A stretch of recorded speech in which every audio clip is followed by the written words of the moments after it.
इस कहानी में जो अलौकिक घटना का विवरण है वो लेखक की साहित्य सृष्टि मात्र है। किसी तरह के कुसंस्कार को बढ़ावा देना हमारा लक्ष्य नहीं है। कहानी विद किशोर में आपका स्वागत है। आज आप सुनने जा रहे हैं तारानाथ बंदोपाध्याय का लिखा हुआ तारानाथ तांत्रिक की कहानी। मुख्य पात्र हैं तारानाथ तांत्रिक, साधु, माधव और कपालिक। सूत्रधार, कहानी पाठ एवं सभी चरित्रों में किशोर। लीजिए प्रस्तुत है तारानाथ तांत्रिक की कहानी। आज सुबह से ही बादल छाए हुए हैं। दोपहर को थोड़ी बारिश भी हो गई। बारिश थम गई है, लेकिन आसमान में अब भी काले घने बादल छाए हुए हैं। हवा भी नमी से भरी हुई है। ऐसे दिनों में लगता है क्या करें। 2-4 अंग्रेजी मैगजीन दोस्तों से ले आया था, बाद में पढ़ूंगा सोचकर। 1-2 पेज उलट पलट कर भी देखा, लेकिन ऐसा बारिश वाला मौसम मैगजीन से मैच नहीं खा रहा। क्या किया जाए? पत्नी के साथ बातें करूं? नहीं। 7 साल की शादी के बाद ऐसे खिड़की के पास बैठकर बारिश के दिनों में प्यार की बातें अब नहीं होती। जितना भी बुरा लगे, बात लेकिन सही है। इन सब बातों के बारे में घर में बैठकर सोच ही रहा था, ऐसे में दरवाजे पर दस्तक हुई। उठकर दरवाजा खोलकर देखा तो किशोरी सेन अंदर घुसकर रबर के भीगे जूतों को उतारते हुए हंसते हुए कहा, इस बारिश के दिन में घर में बैठकर क्या कर रहे हो? मैंने कहा, कुछ खास नहीं, अच्छा हुआ तुम आ गए।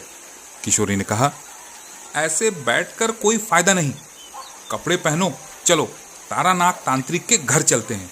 और कुछ नहीं तो कम से कम 2-4 अजब गजब कहानी सुनने को मिलेगी। ऐसे ही दिनों में तो गप्पे मारने का मजा है। तारानाथ तांत्रिक के बारे में मुझे पहले ख्याल क्यों नहीं आया? मैंने कहा, बैठो, धोती बदल के आता हूं। रास्ते पर निकल के कहा, बस में जाने का मतलब नहीं है। महीने के आखिरी दिन है, उस 8 पैसे में सिगरेट खरीद लेंगे। चलो पैदल ही चलते हैं, थोड़ी दूरी ही तो है। किशोरी के भी महीने के आखिरी दिन है। 8 पैसे में पासिंग शो खरीदकर दोनों पैदल ही मठ लेन में तारानाथ तांत्रिक के घर पहुंच गए। दरवाजा खोला तारानाथ की बेटी चारी ने।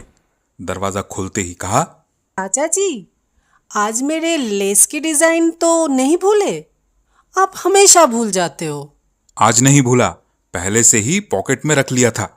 उसे हाथ में लेकर चारी जाते जाते बोली, आप लोग बैठिए, मैं पिताजी को बुलाती हूँ। खबर मिलते ही तारानाथ खुश हुए और बाहर आए। बहुत दिनों से उनके भी एक निष्ठ श्रोता और भक्त आए नहीं थे। अपने आसन पर बैठते हुए तारानाथ बोले, तो फिर अचानक कैसे? मैंने कहा, घर पर अकेले बैठे मन नहीं लग रहा था, तो सोचा आपके पास चले आए, क्यों ना कहानी सुनी जाए। ये सुनकर तारानाथ बहुत खुश हुए और बोले, अरे बैठो, पहले जम के बैठो, क्या खाओगे बोलो। चारी, चारी, इधर आना तो। चारी के निकल के आते ही तारानाथ ने कहा, इनके लिए कुछ खाने की व्यवस्था तो कर, बाद में चाय दे के जाना। ये कहकर हमारी तरफ पलट के बोले, क्या कहानी सुनाऊं? तुम लोगों को तो इन सब बातों पर विश्वास ही नहीं होता। किशोरी ने कहा, अरे आपने ऐसे कैसे कह दिया कि विश्वास नहीं करते? अगर विश्वास नहीं करते तो इस बारिश के मौसम में पैदल चल के आपके पास क्यों आते? वो तो तुम आए हो कहानी सुनने की लालच में। नास्तिक और अविश्वासी लोग ही अलौकिक कहानी के अच्छे श्रोता होते हैं। मैंने कहा, हम लोग इतने दिनों से आपके पास आ रहे हैं, लेकिन आपने आज तक हमें अलौकिक कुछ भी नहीं दिखाया।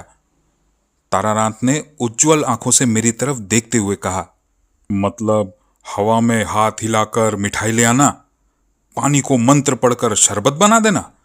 अरे तुम्हें तो मैंने पहले ही कहा है, ये सब निम्न स्तर की शक्तियां हैं। वो सब करने को मेरे गुरु ने मना किया था। और बिल्कुल नहीं किया ऐसा भी नहीं है। जब छोटा था, उम्र कम थी, तब कुछ एक बार अपने भक्तों को आकर्षित करने के लिए या फिर थोड़े बहुत पैसे कमाने के लिए भी किया है। अब तो सारी शक्तियां चली गई हैं, इन सब में कुछ भी नहीं रखा है। असली तांत्रिक कभी भी ऐसे छोटे मोटे जादू नहीं दिखाता। अच्छा, साधु तो त्रिभुवन त्रिकालदर्शी होते हैं, यहां पर बैठकर विदेश में क्या हो रहा है वो सब कुछ बता देते हैं। ये सब बातें भी क्या विश्वास करने लायक हैं? बिल्कुल, अगर सद्गुरु मिले और नियमित साधना की तो ये सब तुम भी कर पाओगे। आपने कभी सच का कापालिक देखा है? किशोरी ने पूछा। अच्छा, कापालिक और तांत्रिक में फर्क होता है? हाँ, फर्क होता है, लेकिन ये तुम्हें समझाना कठिन है और समझ के भी कोई लाभ नहीं है। कुछ कापालिक देखे हैं मैंने, लेकिन एक घटना ऐसी है जिसे मैं कभी भूल नहीं पाऊंगा। तारानाथ कुछ सोचते हुए चुप हो गए। मैंने कहा, बताइए ना, क्या हुआ था, मजा आएगा सुनने में। वो एक भयानक कहानी है भाई, बहुत दिन बाद याद आ गई। अभी भी सोचने से रोंगटे खड़े हो जाते हैं। मैंने पूछा, क्या ये घटना मधुसुंदरी देवी की उपस्थिति से पहले की है? हाँ, मेरे तंत्र साधना के शुरुआती दिनों की बात है। तब तक मैंने बीरभूम की मातू पगली को देखा नहीं था। इतने में चारी चाय ले आई। चाय ले आई? ला ला, यहां सामने मेज पर ही रख दे। लो, चाय पियो।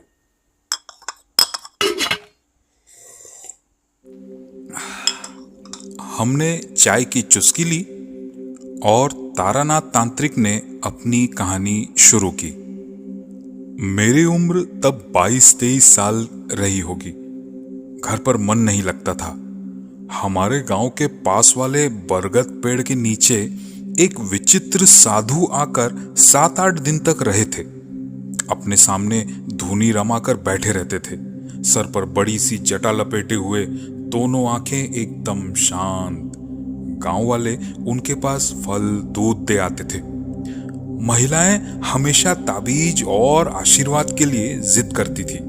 साधु ने कभी कोई पाखंड नहीं किया, किसी को अलौकिक शक्ति दिखाकर आकर्षित करने की भी कोशिश नहीं की। कोई अगर ज्यादा ही जिद करे तो कह देते थे, मैं कुछ भी नहीं जानता माँ, मेरी कोई क्षमता नहीं है, भगवान को बुलाओ, भगवान ही सब ठीक करेंगे। और फिर भी ना माने तो इतना कह देते थे, अच्छा जा, मैं तेरी तरफ से भगवान के सामने प्रार्थना कर दूंगा। इस सत्यता के कारण और किसी तरह का कोई पाखंड नहीं दिखाने के कारण मेरे अंदर उनके प्रति आकर्षण जन्म लेने लगा। तब एक दिन मैं भी गया साधु के पास। एक किनारे पर बैठा हुआ था और देख रहा था तरह तरह के लोग तरह तरह की मिन्नतें कर रहे थे। साधु सभी से हंस के बातें कर रहे थे। ये सब होते होते शाम ढल गई और रात हो गई। अब बरगद के नीचे मैं और साधु ही बस बचे थे। साधु ने पास के एक लकड़ी को उठाकर धुनी में धंसाते हुए मुझसे कहा, सामने आकर बैठ। मैं साधु के पास आकर बैठा। साधु धुनी की रोशनी में मेरे चेहरे की तरफ कुछ देर तक देखे और सांस छोड़ते हुए बोले, सन्यासी बनने की इच्छा है ना? मैं बिना कुछ कहे उनकी तरफ देखता रहा। तुझसे ये सब नहीं हो पाएगा, लेकिन तेरी किस्मत में बहुत से साधुओं की संगत देख रहा हूं। कुछ शक्तियां भी मिलेंगी तुझे, लेकिन सांसारिक जीवन नहीं छूट पाएगा। मैंने कहा, आप तो किसी को कुछ बोलते नहीं हैं, तो मुझे ये सब क्यों बता रहे हैं? ये सुनकर साधु कुछ देर चुप रहे, फिर बोले, तेरी किस्मत में तंत्र साधना है, लेकिन स्पष्ट नहीं है। मतलब कुछ दूर जाकर वापस लौटना पड़ेगा। तुझमें ये सब चिन्ह नहीं दिख रहे होते तो मैं नहीं बताता। तुझे जानने का अधिकार है। मैं जरा उत्सुक हो गया। और बोला, और क्या क्या देख रहे हैं साधु जी? और जो कुछ भी देख रहा हूँ वह कुछ ठीक नहीं है। वो क्या? 1 साल के अंदर ही बड़ी विपदा आ रही है। अच्छा हुआ तेरी मुलाकात मुझसे हो गई, नहीं तो जान भी जा सकती थी। मैंने कहा, किस तरह की विपदा? कुछ बताएंगे नहीं तो उससे बचूंगा कैसे? ये तो मैं भी नहीं बता पाऊंगा। मुझे पता होता तो तुझे ज़रूर बताता। तेरे यहाँ आकर बैठने के बाद से ही मेरा मन कुछ व्याकुल हो गया था। अभी तेरे तरफ जब देख रहा हूँ तो मुझे ऐसा दिख रहा है कि तेरे पीछे अंधेरे में एक काली मूर्ति घात लगाकर बैठी है। मेरे चमक के पीछे पलटकर देखते ही साधु ने हंसते हुए कहा, तू नहीं देख पाएगा, लेकिन मुझे दिख रहा है। ये विपदा 1 साल के अंदर ही घटेगी, ये कैसे कह रहे हैं आप? पहले या बाद में भी हो सकता है। ये मैं अपने अनुभव से कह रहा हूँ, और लगता है गलत भी नहीं कह रहा हूँ। मैं चुपचाप बैठा रहा। कहना ही पड़ेगा, साधु की बात सुनकर थोड़ा डर लगने लगा था। यदि किसी को यह पता चले कि उसके पीछे कोई काली मूर्ति घात लगाकर उसके पीछे चल रही है तो उसे कभी भी अच्छा नहीं लगेगा। गांव के बाहर बरगद का पेड़ और वो सुनसान जगह, आग में लकड़ी की गांठ जलने की आवाज हो रही थी। मेरे और साधु के अलावा वहां पर दूर दूर तक कोई नहीं था। तुझे मैं एक चीज सिखा देता हूँ, अच्छे से सीख जा। कभी कोई विपदा आई या ऐसा लगा कि कुछ खराब होने वाला है तो ये उपाय करना। कितनी भी बड़ी विपदा हो, जान बच जाएगी। क्या उपाय है साधु बाबा? ले, अच्छे से देख ले और ये मंत्र याद कर ले। इसे कहते हैं गात्र बंधन। सीखने में ज्यादा समय नहीं लगा। मैंने पूछा, विपदा आ रही है ये कैसे पता चलेगा? ये सुनकर साधु हंसे और बोले, तू ठीक समझ जाएगा। मैंने कहा ना, तेरी किस्मत में तंत्र साधना लिखी हुई है। विपदा आने पर मन में घंटी बजने लगेगी, जैसे आज मैंने देख ली तेरी विपदा। मैंने कहा, मैं तो नहीं देख पाया। आज से तुझे कुछ शक्तियाँ दे रहा हूँ। अच्छा बुरा जो भी हो तुझे पता चल जाएगा। मैंने हाथ जोड़कर कहा, आप मुझे अपना शिष्य बना लीजिए, मैं आपसे दीक्षा लूँगा। साधु ने अपनी त्योरियाँ चढ़ाकर कहा, वो सब नहीं हो पाएगा। मैं किसी को अपना शिष्य नहीं बनाता। चल निकल अब यहाँ से। फिर आपसे कब मुलाकात होगी? मैं ऐसे नहीं मिलता किसी से, लेकिन आगे कभी तुझे जान का खतरा हुआ तो मैं आगाह कर दूंगा। उसके बाद ही एक अधजली लकड़ी को धूनी में हिलाते हुए बोले, जा जा, भाग जा यहाँ से।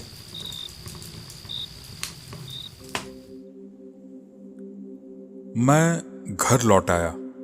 दूसरे दिन ही वो साधु कहाँ चले गए पता नहीं चला। मैंने बरगद के नीचे जाकर देखा, बस कुछ अधजली लकड़ियां और धूनी की बुझी हुई राख पड़ी हुई है। 1 महीना बीत गया, कुछ भी अच्छा नहीं लग रहा था।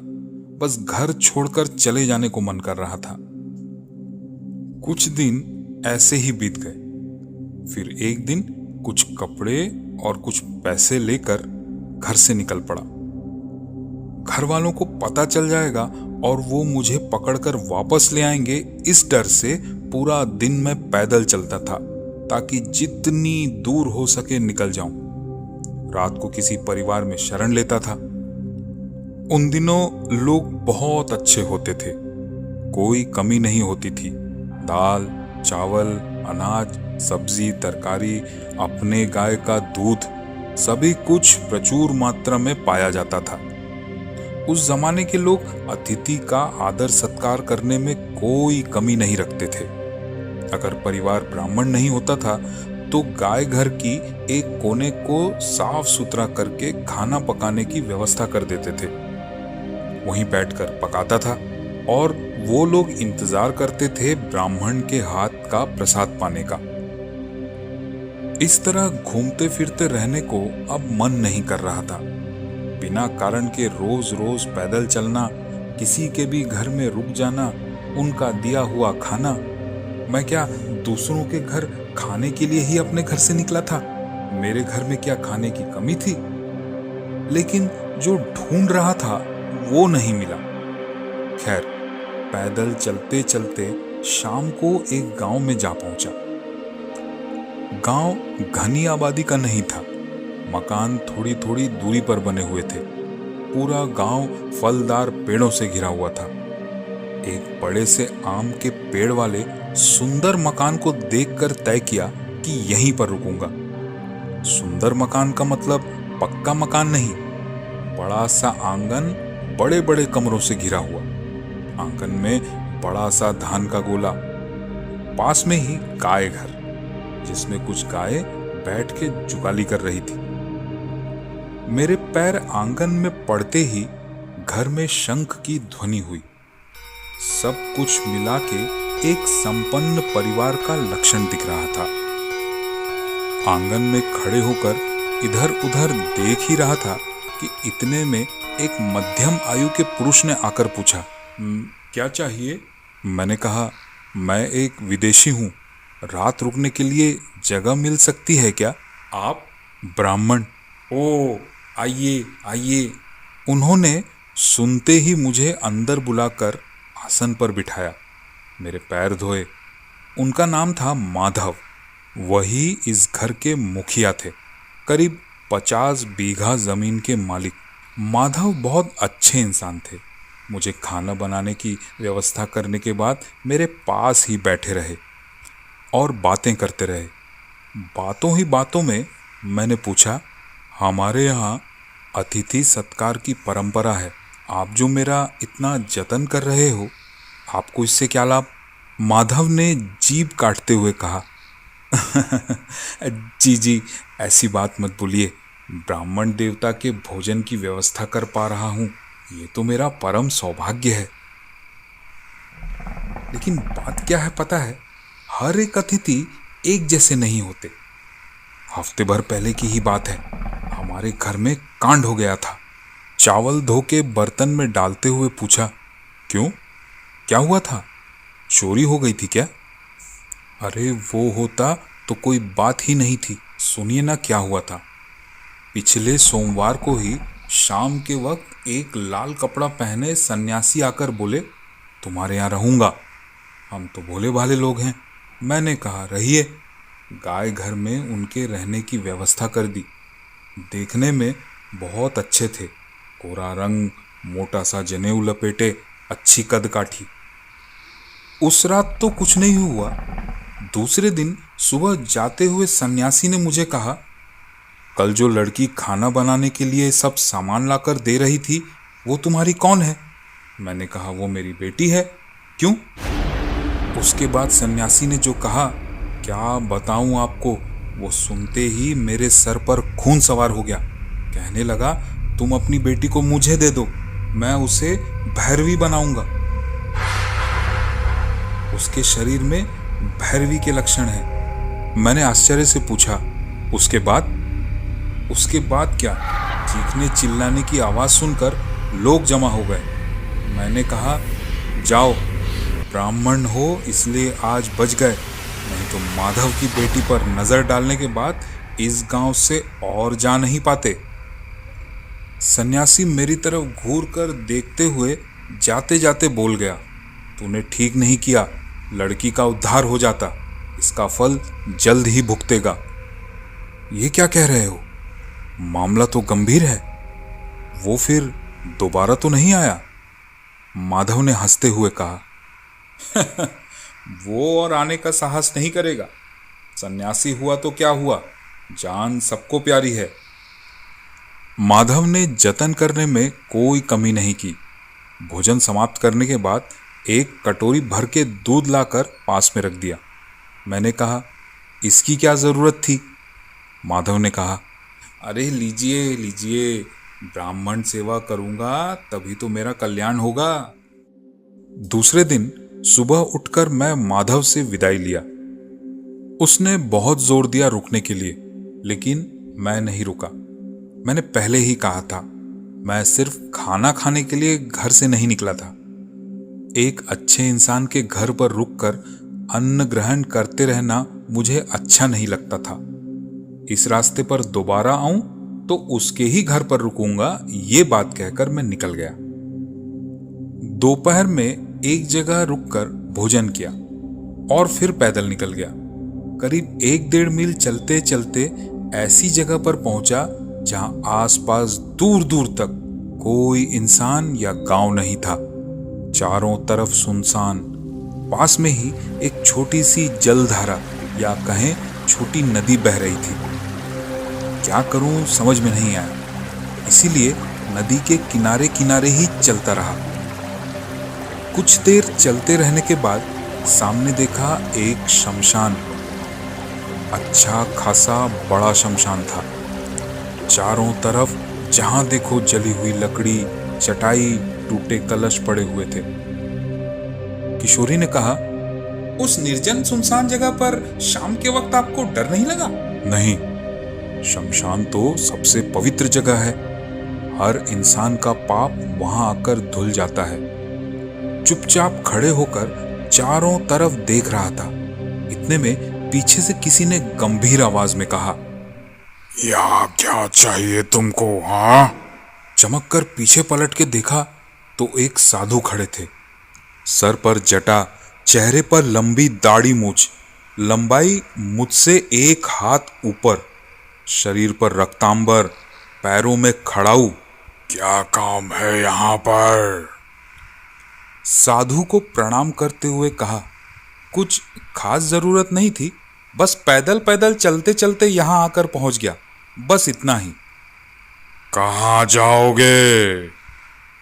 कहीं नहीं, मतलब कुछ ठीक नहीं है। साधु कुछ देर तक तो मुझे देखते रहे, फिर उनके चेहरे पर हंसी दिखाई दी। बोले, चल मेरे साथ। उस अंधेरे रास्ते पर मैं साधु के पीछे पीछे चलने लगा। कुछ दूर तक चलने के बाद मैंने देखा एक बड़े से पेड़ के नीचे साधु ने अपनी कुटिया बना के रखी है। मैंने पूछा, तो क्या आप यहां रहते हैं? क्यों, क्या तकलीफ है यहां पर? साधु बड़ी अजीब सी बातें कर रहा था। मैंने कहा, नहीं नहीं, कोई तकलीफ नहीं है, बस ऐसे ही पूछ रहा था। साधु ने मुझे बाहर रुकने के लिए कहा और कुटिया के अंदर जाकर अपने साथ 2 केले ले आया। ये लो, खाओ। मैंने ले लिया। घर से क्यों निकले हो? साधु बनने का इरादा है क्या? मैं जवाब दिए बिना चुपचाप बैठा रहा। तू मेरे पास रुक जा, तुझे मैं अपना चेला बना लूंगा, रहेगा? इसके बाद उसने भी वही कहा जो मेरे गांव के बाहर बरगद के पेड़ वाले साधु ने कहा था। तेरी किस्मत में तंत्र साधना लिखी हुई है, तू मेरे पास रुक जा। ये साधु मुझे कुछ ठीक नहीं लग रहा था। सिर्फ एक मुलाकात में ही मुझे अपना चेला बना लेगा, ये बोलकर उसने मेरे उस सोच को और पक्का कर दिया था। अच्छे साधु बात बात पर अपने शिष्य नहीं बनाते हैं। मुझे क्या, रह लेता हूं कुछ दिन। साधुओं के साथ रहने ही तो निकला हूं घर से। अगर अच्छा नहीं लगेगा तो निकल जाऊंगा, कौन रोकेगा मुझे? ठीक है, मैं एक विशेष साधना कर रहा हूं, वो कुछ दिन में ही पूरा हो जाएगा। उसके बाद मैं तुझे दीक्षा दूंगा। कैसी साधना है? कुछ समय आने पर बताऊंगा। उसके अलावा मुझे तेरी मदद की जरूरत पड़ेगी। मैं रुक गया साधु के पास। 2-4 दिन बीत गए। साधु मुझे दिन भर अकेला छोड़कर पता नहीं कहां कहां घूमता रहता था। अपनी पूजा के लिए सामग्री जुगाड़ करता और शाम को लौटता था। रात भर पूजा पाठ और जप तप करता रहता था। उस समय मैं थोड़ी सी दूरी पर आग जलाकर मिट्टी के बर्तन में खाना पकाता।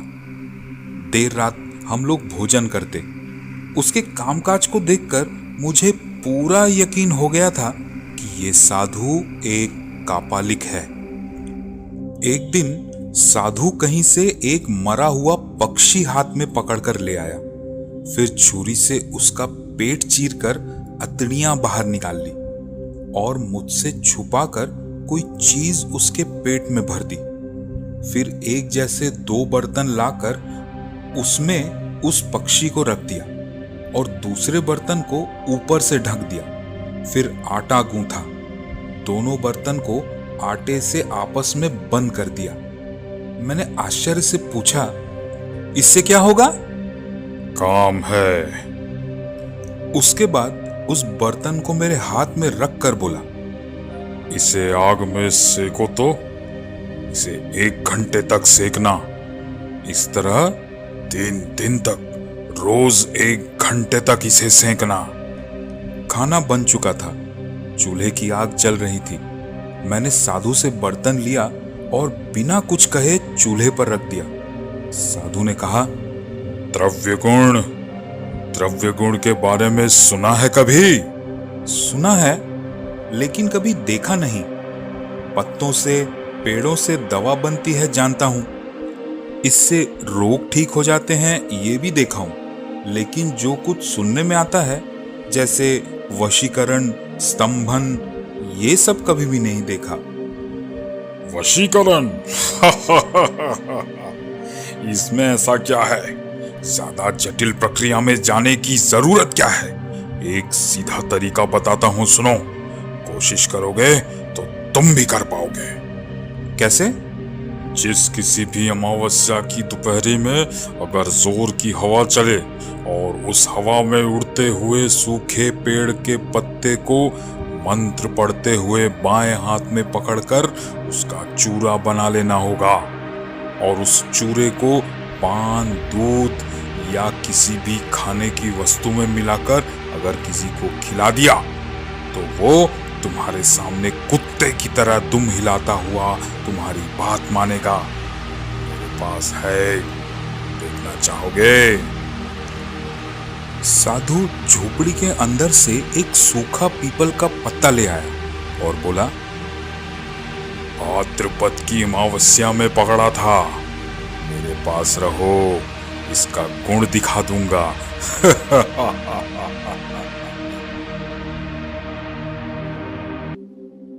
3-4 दिन पहले साधु एक नीम की डाल लेकर आया था। एक दिन सुबह देखा कि छुरी और बड़े कराते से उस डाल से एक गुड्डा बना रहा है। नाक, मुंह, आंखें, पूरी तरह एक इंसान। उस दिन भी मैं साधु से पूछा, इससे क्या होगा? एक रहस्यमयी हंसी हंसते हुए साधु बोला, काम है। उस समय तक भी मैं साधु का असल उद्देश्य जान नहीं पाया। अगर जान जाता तो एक पल भी उसके पास और नहीं रुकता। 3-4 दिन बीत गए। एक दिन शाम को मैं खाना बनाने के लिए लकड़ियां जमा करके एक जगह रख रहा था। इतने में साधु मेरे पास आकर बैठ गया और बोला, क्या तुम प्रकृति की संघर्ष शक्ति में विश्वास रखते हो? जी, मैं कुछ समझ नहीं पाया। प्रकृति में बहुत तरह की शक्ति होती है। प्रकृति हमें फसल, वायु, वर्षा प्रदान करती है जिससे हमारी जान बचती है। ये सब शुभ शक्ति है। इसी तरह महामारी, भूकंप, बाढ़, ये सब संहारिक शक्ति है। इसके अलावा भी बहुत सी मारक और अद्भुत शक्तियां हैं जिन्हें साधना करके जागृत किया जा सकता है। जैसे बेताल। बेताल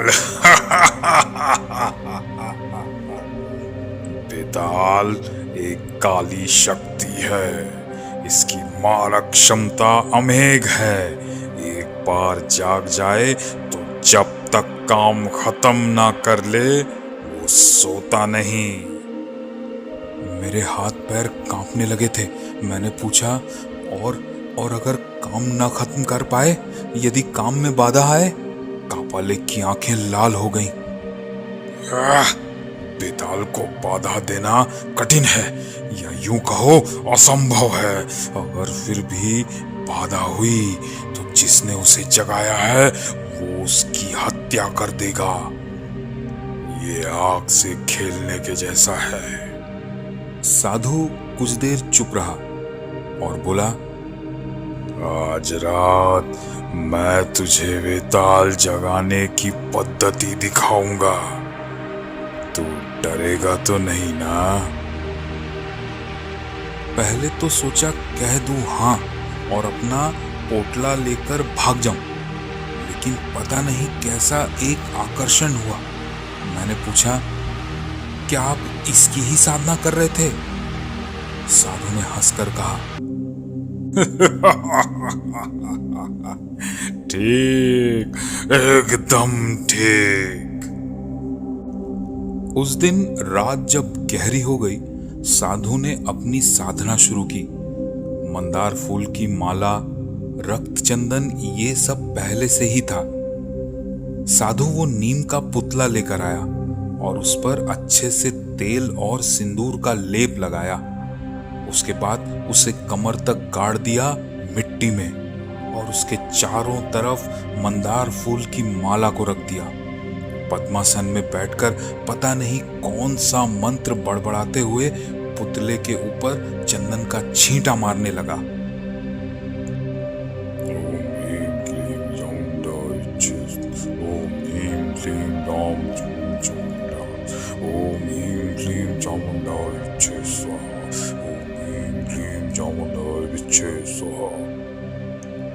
ये सब करने के बाद अपने झोले से निकाली उसने शराब की बोतल।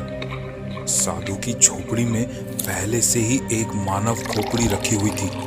उस खोपड़ी में शराब डालकर साधु ने मुझसे कहा, वो बंद मिट्टी का बर्तन कहाँ है? मैंने वो मिट्टी का बर्तन साधु को लाकर दिया। साधु उस बर्तन के चारों तरफ लपेटे हुए आटे को नाखून से खुरच खुरच कर निकाला और बर्तन खुलते ही मैंने देखा 3 दिन तक आग में सेकने के बाद वो पक्षी पूरी तरह राख बन चुका था। एक चुटकी में वो राख लेकर शराब में डाला। उसके बाद एक सांस में वो शराब कटक गया। उसे पीते ही मैं साधु में एक आश्चर्यजनक परिवर्तन देखा। उसकी आंखें छोटी और लाल हो गई थी। उन्हीं जलती हुई आंखों से मेरी तरफ देखा और कहा, सूखी लकड़ियों की धूनी जलाओ। मैंने वैसा ही किया। धूनी के जलते ही साधु ने रक्त चंदन से धूनी की पूजा की। ओम भीम क्लीम चामुंडाय चिश, ओम भीम क्लीम चामुंडाय चिश। उसके बाद तांबे के छोटे बर्तन में देसी घी, फूल, चंदन और पता नहीं क्या क्या मिलाकर मंत्र पढ़ के अग्नि में आहुति दी। उसके तुरंत बाद चारों तरफ एक सड़ी सी बदबू फैल गई। साधु विकृत हंसी हंसने लगा।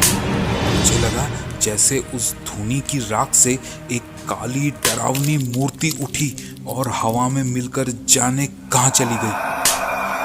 मैं अचंभे से उस मूर्ति की तरफ देखता रह गया। मैंने साफ साफ वो मूर्ति देखी थी ये तो नहीं कह पाऊंगा, लेकिन जितना भी देख पाया था उतने में ही मेरा दिल ठंडा हो गया था। साधु ने कहा, देखा, वही बेताल था। मैंने पूछा, कहाँ गया वो? साधु ने कहा, मेरे पास आकर बैठो। जो बात तुम्हें इतने दिन तक बताई नहीं, आज बताता हूँ। आज से 15-20 दिन पहले यहाँ से 1 मील दूर एक गांव में मैं माधव नाम के एक व्यक्ति के घर पर रात को रुका था। मैं चौंक गया। तभी मुझे याद आया, मतलब यही वो कापालिक है जिसने माधव के घर हंगामा किया था।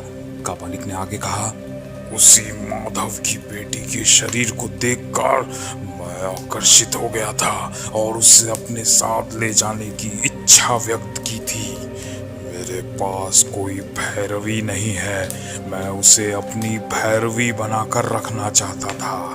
दूसरे दिन सुबह उठकर मैंने माधव से उसकी बेटी को मांग लिया। माधव ने बेटी तो नहीं दी, उल्टे सभी के सामने मेरा अपमान किया। मेरा अपमान करके मुझे भगा दिया। वो अपमान मेरे सीने में कांटे की तरह चुभ रहा है। घर से निकलते वक्त माधव ने मेरे गर्दन पर हाथ रखकर मुझे धक्का भी दिया था। मुझ पर हाथ उठाया माधव, अब मैं तुझे देख लूंगा। आप क्या करेंगे? क्या करूंगा? मैंने कर दिया है। ये जो वेताल मैंने जगाया है कहाँ गया? वो गया है माधव के घर पर। अब उसको समझ में आएगा मेरा अपमान किया था, मेरा। अब क्या होगा माधव का? आज माधव को कुछ नहीं होगा। आज वेताल जाएगा और उसके घर पर कोई कांड करके आएगा। इतने दिन मैं जप करके आहुति दी है। कल अमावस्या है, कल मैं हवन करके पूर्णाहुति दूंगा। वो नीम की लकड़ी का गुड्डा देख रहे हो, वही है माधव की प्रतिमूर्ति। कल उस मूर्ति की प्राण प्रतिष्ठा करके वेताल को दिखा दूंगा। उसके बाद कल वेताल फिर से जाएगा माधव के घर। उसके बाद माधव की लाश पड़ी होगी उसके आंगन में। बड़ी भयंकर मृत्यु होगी उसकी। किसी को कुछ भी पता नहीं चलेगा कब कैसे क्या हो गया। साधु का चेहरा तब एक खूंखार बाघ के जैसे दिख रहा था। मैंने डरते हुए कहा, ये आप ठीक नहीं कर रहे हैं, ये अन्याय है। साधु ने गुस्से से मेरी तरफ देखा और पूछा, क्या कहना चाहता है तू? मैं अन्याय कर रहा हूँ। मुझ में कहीं से जैसे साहस आ गया। मैंने कहा, जी बिल्कुल, आप ये अन्याय कर रहे हो। यदि मुझे पता होता कि आप इस कुकर्म में लिप्त हो तो मैं यहाँ एक पल भी नहीं रुकता। अपने स्वार्थ के लिए किसी नर की हत्या करना, हिंसा करना परम अधर्म है। मूर्ख, वे कापालिक के लिए अपने स्वार्थ हेतु किसी की हत्या करना अधर्म नहीं है। तू ये नहीं समझेगा। चुप रहिए। आपके जैसे नरक के कीड़े के साथ मैं अब और नहीं रह सकता। मैं जा रहा हूँ। आप रहिए अपनी कुत्सित साधना को लेकर। ये कहकर मैं तेज कदमों से वहां से निकल गया। पीछे से कापालिक ने जोर से कहा, तो जा, मेरा अपमान करके इस पृथ्वी पर कोई भी जिंदा नहीं बच सकता, याद रखना। बहुत दूर निकल आया था, लेकिन तब भी उस सुनसान रात में दूर साधुओं की हंसी हवा में सुनाई दे रही थी। दूसरे दिन दोपहर तक पैदल चलते हुए थके हालत में माधव के घर पहुंचा। घर पर देखा तो ऐसा लगा जैसे पूरा घर बेजान पड़ा हुआ है। घर पर कोई नहीं है। मेरी धड़कन बढ़ गई। पता नहीं वेताल कल रात को यहाँ पर क्या करके गया था। आंगन में खड़े होकर मैंने आवाज दी, माधव, माधव। सुनकर माधव अंदर से बाहर आया। मुझे देखते ही पैरों पर गिरकर मुझे प्रणाम किया और बोला, बाबा, बाबा, हरे कृष्ण, आप आए हैं। आपको देखकर मुझे कुछ हिम्मत मिली है। भगवान ने ही आपको भेजा है। मैंने देखा माधव की आंखें धसी हुई थी, चेहरा सूख गया था। मैंने पूछा, क्या हुआ? कोई विपदा तो नहीं हुई? विपदा, क्या कहूँ बाबा, कल रात को मेरी 2 गाय मर गई। क्या? गाय मर गई? ये कैसे हो गया? क्या कहूँ, कुछ समझ में नहीं आ रहा। बहुत देर रात की बात है, अचानक एक आवाज़ सुनी। ऐसा लग रहा था सभी गाय डर के मारे छटपटा रही हैं। हमने जैसे ही बाहर निकलकर देखा, मेरी 2 गाय रानी और मुरली जमीन पर गिरी हुई थी और छटपटा रही थी। आज सुबह ही दोनों गायें मर गई। माधव की आंखों से आंसू बह रहे थे। उसने रोते हुए कहा, आज सुबह से ही मेरी लड़की बुखार में तप रही है। ये सब कुछ ठीक नहीं हो रहा है। आप आए, मुझे बहुत अच्छा लगा। ब्राह्मण देवता मेरे घर पर रहेंगे तो मुझे डर नहीं लगेगा। मैं सब समझ गया था, लेकिन मुझे क्या करना है ये नहीं समझ में आ रहा था। अगर मेरे रहने से उसे अच्छा लगता तो मैं रह जाता हूँ, बस इतना ही। इसके बाद ही एक अद्भुत घटना घटी।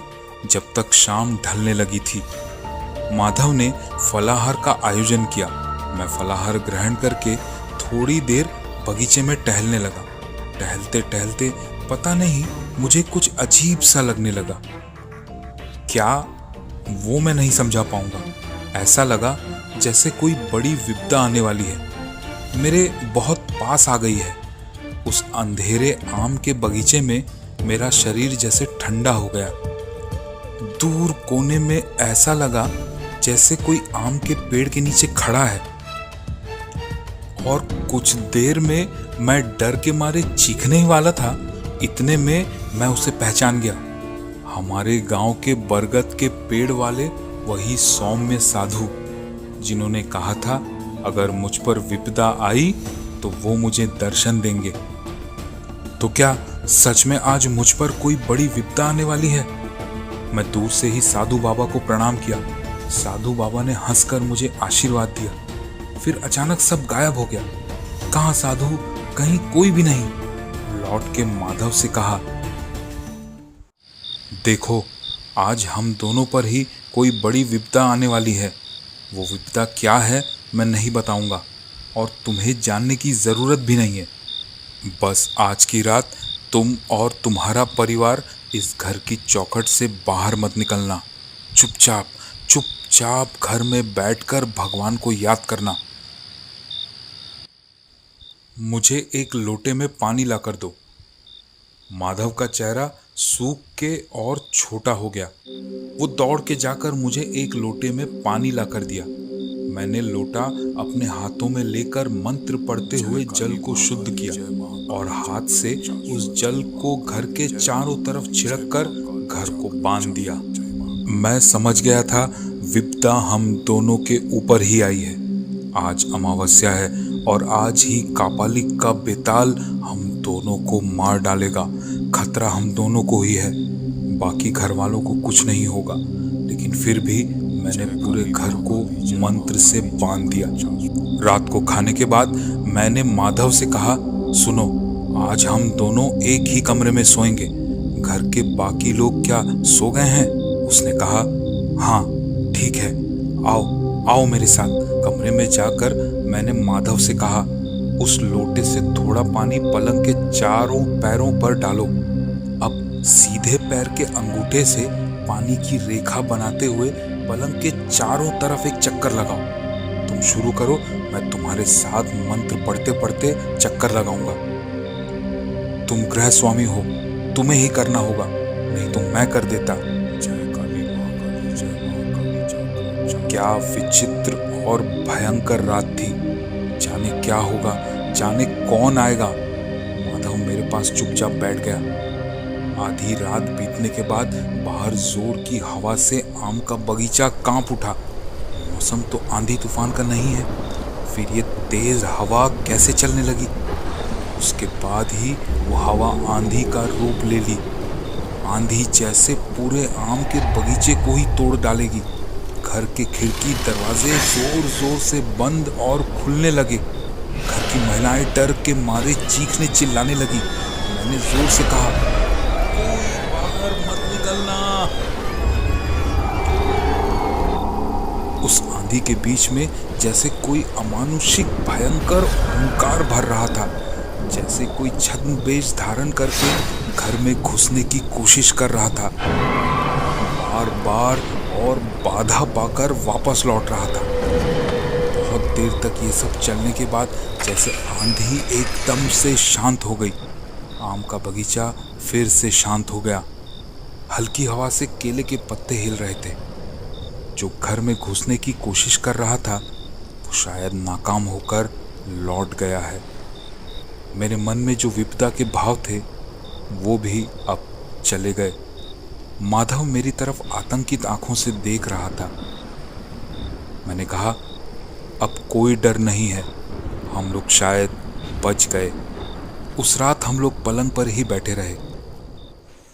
दूसरे दिन सुबह ही खबर मिली माधव की बेटी का बुखार अब उतर गया है।